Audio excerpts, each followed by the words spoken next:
அட்டகாசமான சுவையில் மல்லி பொங்கல் ரெசிபி தாங்க பார்க்க போகிறோம். சென்னையில் ரொம்பவே ஃபேமஸான இந்த மல்லி பொங்கல் ரெசிபியை வீட்டில் நீங்களும் செஞ்சு பாருங்கள். டேஸ்ட்டு வேறு லெவலில் இருந்துச்சுங்க. கண்டிப்பாக மிஸ் பண்ணாமல் ட்ரை பண்ணி பாருங்கள். எப்பவும் செய்கிற வெண்பொங்கலை விட அடிக்கடி இந்த ரெசிபியை செய்ய ஆரம்பிச்சிடுவீங்க. அவ்வளோ டேஸ்ட் சூப்பராக இருந்துச்சு. 20 நிமிஷத்தில் இந்த பொங்கல் ரெசிபி எப்படி செய்யுதுன்னு பார்க்கலாம். வீடியோக்கு ஒரு லைக் கொடுத்துட்டு வாங்க, எப்படி செய்யுதுன்னு பார்க்கலாம். இதுக்கு முதல்ல குக்கரில் 3/4 கப் அளவுக்கு பொங்கல் அரிசி எடுத்துருக்கேங்க. பச்சை அரிசி தான் இது. சேர்த்துட்டு இது கூட 3/4 கப் அளவுக்கு பாசிப்பருப்பு சேர்த்துக்கோங்க. அரிசியும் பருப்பும் ஈக்குவல் ரேஷியோவில் இருக்கணும். இப்போ இது 2 தடவை நல்லா கழுவி எடுத்துக்கோங்க. கழுவி எடுத்துகிட்டு இப்போ இதுக்கு தண்ணி சேர்த்துக்கலாம். 4 கப் அளவுக்கு தண்ணி எடுத்துக்கோங்க. எந்த கப்பில் அரிசி பருப்பு அளந்தோமோ அதே கப்பில் 4 கப் அளவுக்கு சேர்த்துக்கலாம். சேர்த்துட்டு இப்போது மிக்ஸி ஜாரில் ஒரு கைப்பிடி அளவுக்கு புதினா சேர்த்துக்கோங்க. ஒரு கைப்பிடி அளவுக்கு கொத்தமல்லி சேர்த்துக்கலாம். 2 பச்சை மிளகாவை சேர்த்துக்கோங்க.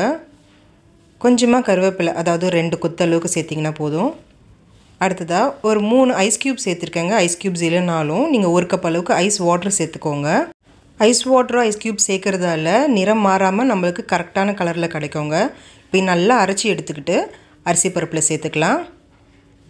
மிக்ஸி ஜாரில் இருக்க தண்ணியும் கொஞ்சமாக சேர்த்துருக்கேன். சேர்த்துட்டு தேவையான அளவுக்கு உப்பு சேர்த்துக்கோங்க. நான் 3/4 டீஸ்பூன் அளவுக்கு உப்பு சேர்த்துருக்கேன்.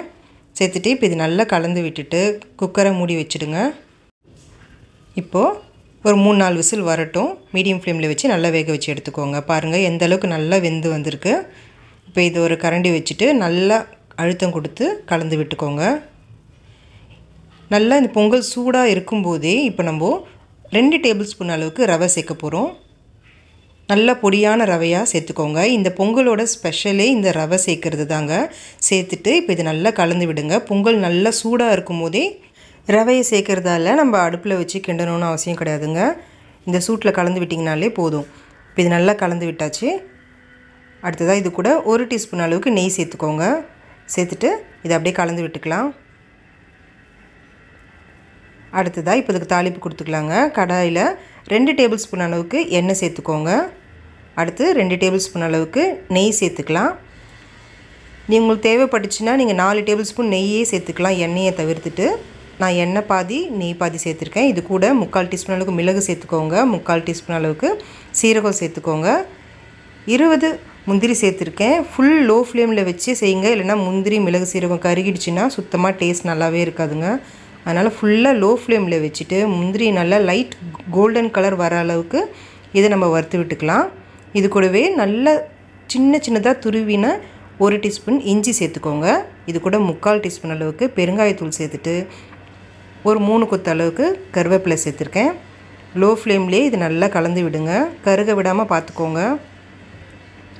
முந்திரி கருகி போச்சுன்னா டேஸ்ட் சுத்தமாக நல்லா இருக்காதுங்க. பாருங்கள் இந்த அளவுக்கு நல்ல லைட் கோல்டன் கலரில் வரும்போதே நம்ம இப்போ ஸ்டவ் ஆஃப் பண்ணிடலாம்.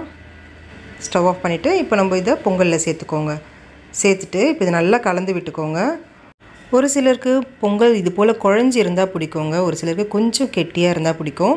உங்களுக்கு எந்த அளவுக்கு கன்சிஸ்டன்சி தேவையோ அதுக்கேற்றது போல் நீங்கள் இதை ஸ்டவ்வில் வச்சு கொதிக்க வச்சுக்கலாம். பாருங்கள் இது கொஞ்சம் குழப்பாக இருக்குது இல்லையா, நான் கொஞ்சம் கெட்டியாக ஆக்கணும்னு நினைக்கிறேன். அதனால் இதை ஸ்டவ்வில் வச்சுட்டு ஒரு 2 நிமிஷத்துக்கு மட்டும் மிதமான தீயில் கலந்து விட்டிங்கன்னா போதும். நமக்கு தேவையான கன்சிஸ்டன்சிக்கு இது மாறி வந்துடும். 2 நிமிஷத்துக்கு மேலே இதை கலந்து விட வேண்டாம். அவ்வளோதாங்க. இப்போது ஸ்டவ் ஆஃப் பண்ணிவிடுங்க. இது கொஞ்சம் ஆறி வந்ததும் நம்மளுக்கு பர்ஃபெக்டான கன்சிஸ்டன்சிக்கு மாறி வந்துடுங்க. பாருங்கள் பார்க்கும் போதே எவ்வளோ சூப்பராக இருக்குது. கண்டிப்பாக மிஸ் பண்ணாமல் ட்ரை பண்ணுங்கள். அவ்வளோ சூப்பராக இருந்துச்சு. இனி வீட்டில் அடிக்கடி மல்லி பொங்கலை செய்ய சொல்லி தாங்க கேட்பாங்க. அவ்வளோ ருசியாக இருந்துச்சு. நீங்கள் ட்ரை பண்ணி பார்த்துட்டு எப்படி இருந்துச்சுன்னு சொல்லுங்கள். இந்த வீடியோ உங்களுக்கு பிடிச்சிருந்துச்சுன்னா லைக் பண்ணிவிட்டு உங்கள் ஃப்ரெண்ட்ஸ் அண்ட் ஃபேமிலி கூட ஷேர் பண்ணிக்கோங்க. Thank you friends.